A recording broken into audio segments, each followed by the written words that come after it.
Hello and welcome to Mind, Body, Sleep, the podcast for anyone out there who wants to understand and recover from insomnia using a holistic perspective.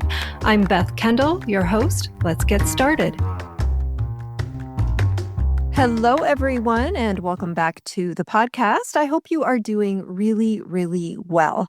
Today, I want to talk about a question that comes my way quite often, and it's usually from someone who is perhaps interested in the mentorship or someone who is a bit newer to this work.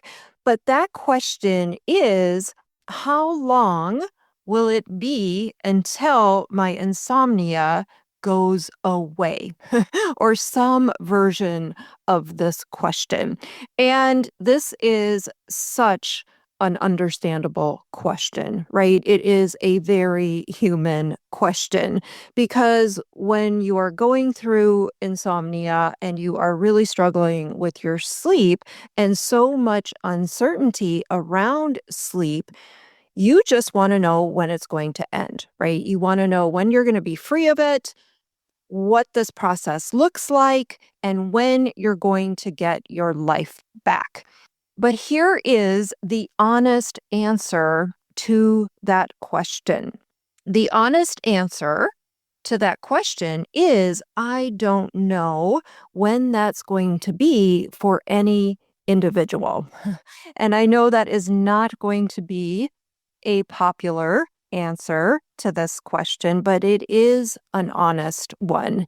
And I will share some general observations or general patterns of recovery that I've noticed inside the mentorship later on in this episode.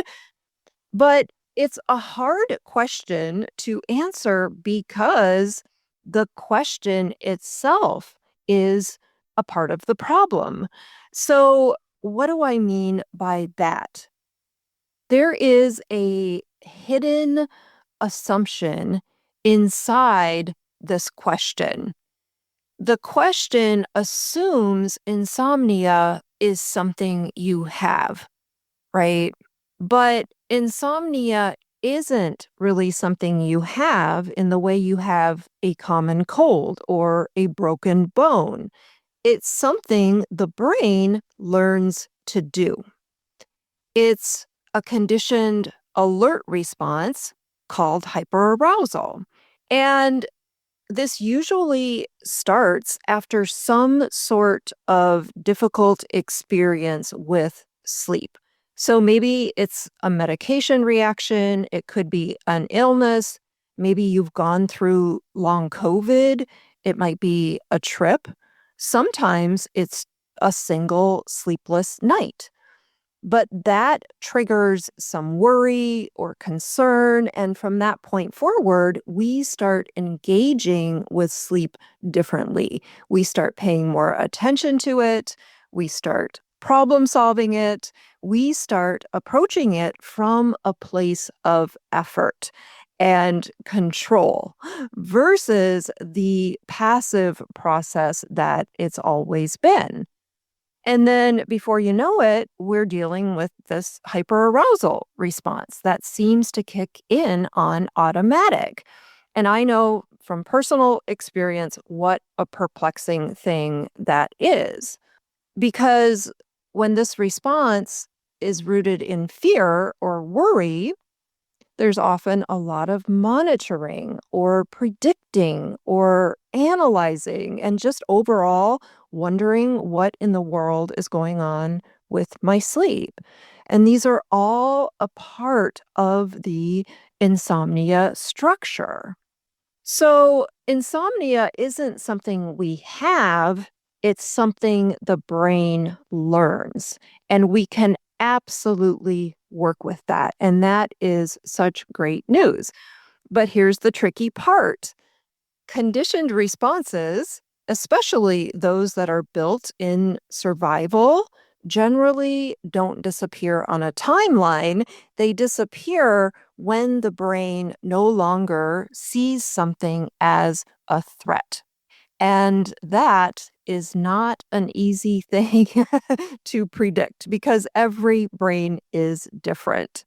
Now, this is something important to know with regards to timeline thinking. When we start putting time constraints on something like sleep, the brain can interpret that as what's happening is very, very bad. This needs to stop. There's a deadline attached to this. This is unacceptable. We must fix this now. We are behind schedule. All of which can amp up the perception of threat versus bringing it down. What we're actually trying to do is the opposite of all of that. We're wanting to bring some safety into the experience of sleep. We're wanting to let go of all the pressure and performance anxiety. We're wanting to connect to the idea that there actually isn't anything dangerous happening. We've just learned some fear around this whole situation.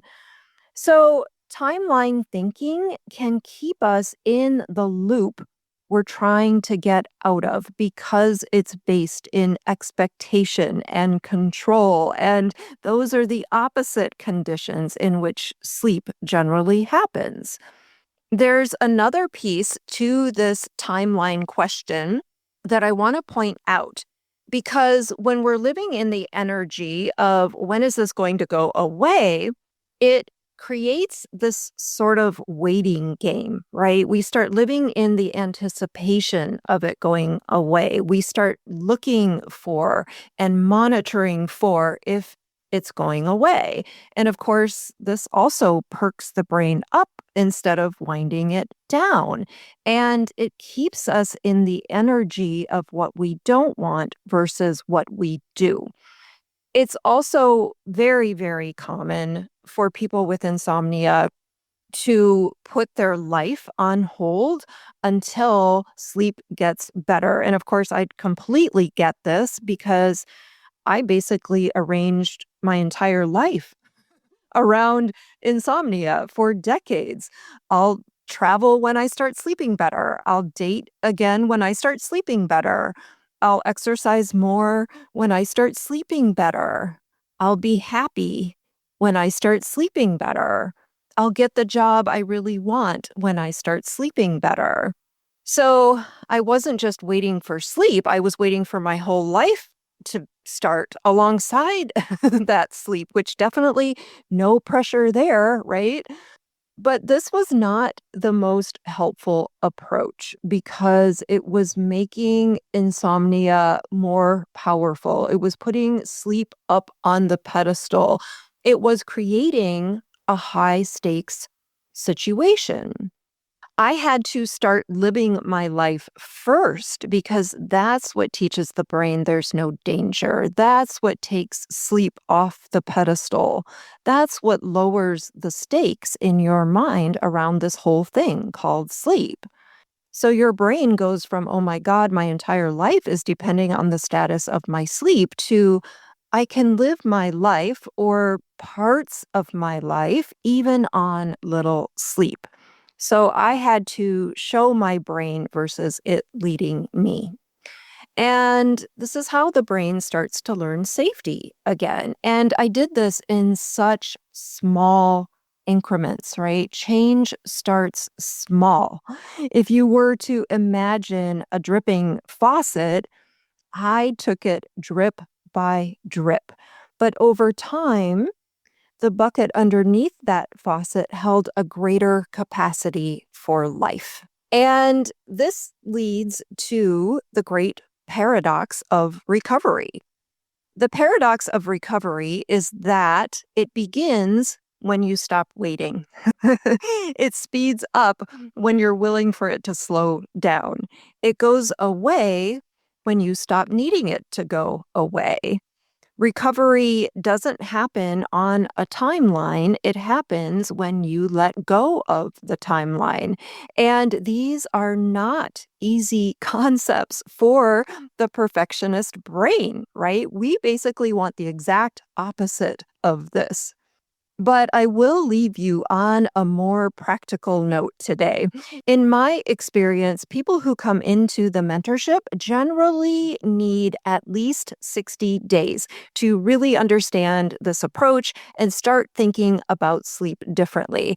And then, usually, somewhere around the 2 to 4 month mark, those new pathways start to feel more natural and people start to feel more confident about the path they're on, and they feel more solid that they're not going to fall back into fix it mode if there's some sleep disruption that comes along. That said, I've had people come in and watch the first week of lessons and they're pretty much good to go. I hear from them a year later and they're doing great. And I've also had people like me who take much longer. My brain wouldn't let go of hyperarousal until it was ready. And I understood that because even though I didn't consciously identify as someone with insomnia anymore, my subconscious had been working off that identity for a very long time. And there has to be enough capacity at the identity level to let that not be the case anymore. And that's really a whole other podcast. But it was never really about the timeline for me as much as it was about who I was becoming in that process. So I hope this episode was a helpful one. I'm Beth Kendall, and you've been listening to the Mind, Body, Sleep podcast. Bye for now.